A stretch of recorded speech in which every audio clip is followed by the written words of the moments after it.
Let's talk about Frenkie de Jong. Now, the Frenkie de Jong saga was a saga that absolutely dominated the summer transfer window for Manchester United, and it was only really put to bed once we signed Casemiro, which was right at the death. It lasted from the Youth Cup final. It was literally the night of the Youth Cup final until right at the very death. We were like, right, we're not doing this then, no. We were so desperate to bring in a deep line midfielder like that. It was so clear that McTominay and Fred were not able to progress the ball through the thirds.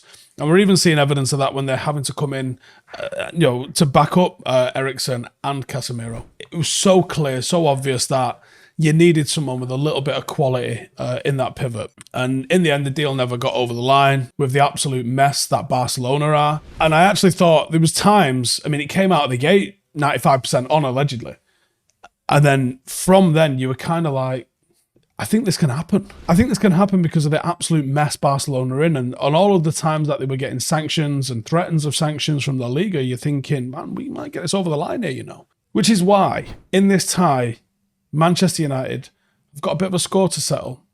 Frenkie didn't want to join Manchester United because we weren't playing in the Champions League football.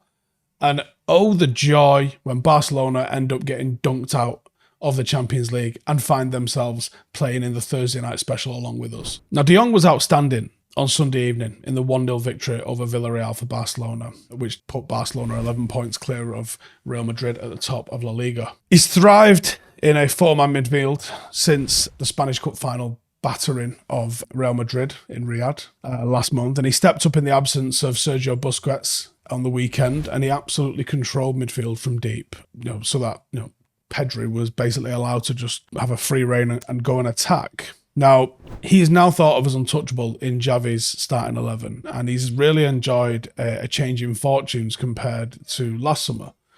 Back then, he was viewed by Barcelona as their most sellable asset. He was being frozen out of the team. Reports claimed that the club were accepting £85 million offers, which was a great bargain for him, all the way back in mid-July. And he refused to leave, which I didn't think was a good idea, not just because I'm a United fan and I would love to see him get over the line, but I think when you've been frozen out of the 11 and they're trying to sell you, it's not going to end well for you. So I'm surprised and pleased for him in a way that he's managed to turn it around. And it was the Champions League football, or lack of, that was the main driver in why he didn't want to join United. And his desire to succeed under Xavi was one of the main motivations for him staying put, and succeed under Xavi he is doing. Barcelona were warned by La Liga president Javier Tebas that they must shave 200 million euros from their wage bill, which is obscene amount of cash that they've got to shave off. And Barcelona are still struggling with financial difficulties. They're going to have to make player sales this summer coming ahead of the 23-24 season. And De Jong, with how he's played this season, might prove himself to be the prize catch again, the one that will bring in the most amount of money, because his potential exit could wipe out as much as half of that fee. In terms of how he's doing in La Liga at the moment, he is top 10 in passes, top 10 into passes into the final third completion percentage, top 10 in dribbles, 97th percentile for progressive carries, 95% for through balls, 95th percentile for successful take-on percentage. And that's just the start. His metrics are genuinely insane. He is a world-class progressor of the ball, and whether that's through his passing ability or his ball carrying ability, he can dribble out of pressure, he can play out of pressure. De Jong's profile, alongside somebody like a Casemiro as a long-term sort of option, or even a medium-term option after Christian Eriksen, would be an unbelievable midfield, and it would allow Manchester United's midfield to rival any in the world. Now, with all things considered, and according to El Nacional, United haven't been deterred by what happened last summer, and there's talk that United are going to launch a fresh assault, trying to get De Jong over the line, willing to pay up to 90 million euros for his services. And I like it. There's one thing that is of no doubt in my mind. He must be giving the eyes to Ten Hag in the background for him to have this continued pursuit. there is an existing relationship. I cannot believe that Erik ten Hag would be risking looking foolish in this constant pursuit of De Jong if Frenkie de Jong was like, look, mate, I don't want to play for you.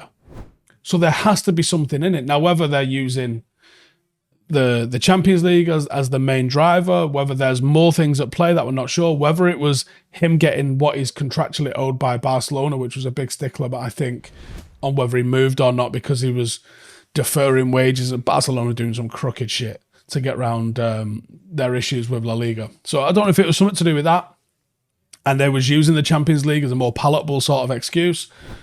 But then he must be pillow talking Erik ten Hag in the background somewhere for him to be constantly wanted by Erik ten Hag. I don't think ten Hag would pursue someone who's been honest with him and said, not really interested, gaffer. So I hope there's something in this because De Jong is one of the best midfielders in the world. But United have to go to the Nou Camp and show him that we are a project that's worth coming and joining. Because if Barcelona just run us over, it's going to be a tough sell to be able to get him over the line. Hey, thank you for watching the video. If you are new around these parts, then don't forget to subscribe. My channel is proudly supported by my community on Patreon. If you'd like to get a little bit of extra content, a Discord group, meetups, five-a-side games, weekly podcasts, behind the scenes, and even an occasional bit of transfer news as and when I get it, then for the price of a pint, you can show your appreciation for the content that we make and get some goodies for doing so as well. Check the link in the description or click the button right here. You'll also find all of my socials here too if you want to follow me on any of those platforms. Nice one.